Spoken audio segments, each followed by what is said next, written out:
lips dulu.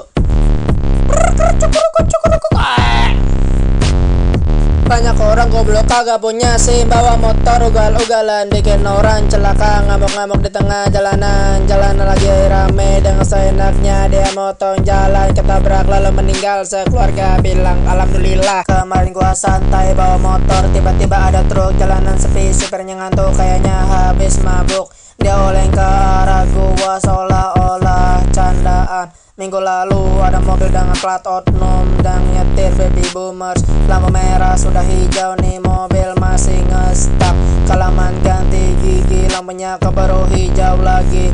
Untung ada polisi ngajarin cara ganti gigi. Ada yang speeding di jalanan rame, no reason, hanya untuk gaya-gayaan. Akhirnya nabrak mobil sampai itu motor jadi rongsokan. Masih baik orang sekitar mau nolongin, kalau lu di dekat gua langsung gua ketawain.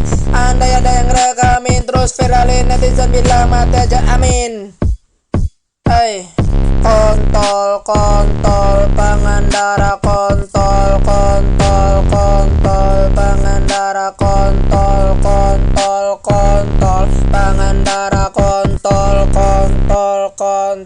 pengendara, kontol. Gak bisa nyetir jangan dipaksain, lu nabrak rumah orang, nyusahin orang lain. Kontol pengendara, kontol. Ya kita ganti switch beat. Ya